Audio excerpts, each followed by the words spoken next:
কৃষকের ঘরে জন্ম আমার, কৃষক হয়ে আমার থাকতে হবে চিরকাল। আমি এত ভাব নিয়ে চলবার পারি না।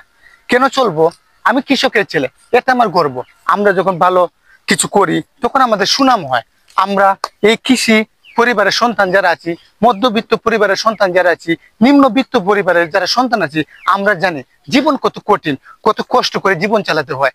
আমাদের জীবন বলেন আর যৌবন বলেন সবকিছু এই কৃষি জমিনের উপরে নির্ভর করে। আমাদের সুখ শান্তি যা কিছু আছে আমাদের গ্রামীণ ভাবেই চলতে হয়। কিন্তু যারা আমাদেরকে ছোট মানুষ মনে করে, ছোট লোক মনে করে, তারা হয়তো জানে না। কারণ আমরা যদি ফসল না ফলাই, আমরা যদি দিনমজুরে কাজ না করি, আমরা যদি পথের কাজ না করি, তাহলে এই সমাজের মানুষ ভালোভাবে চলবে কিভাবে? তাদের পাতে খাওয়ান উঠবে কিভাবে? আমাদের পরিশ্রম, আমরা গরিব মানুষ, আমরা পরিশ্রম করি বলে, আমরা কৃষকের সন্তানরা আছি বলে এই দেশ টিকে আছে। আমাদেরকে কেউ অবহেলার চোখে দেখবেন না। আমরা যদি মাছ মারতে না পারি, আমরা যদি চলতে না পারি ঠিক মতো, আমাদেরকে যদি ছোট করে দেখা হয়, তাহলে আমরা কিভাবে? আমরা যদি এখন মাছ শিকার বন্ধ করে দিই, আপনারা কিভাবে মাছ খাবেন?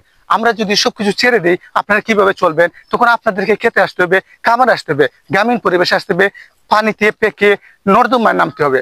কিন্তু আমরা এই কাজগুলা করতেছি, আমরা কাজকে সম্মান করি। যারা আমাদের কাজকে অসম্মান করে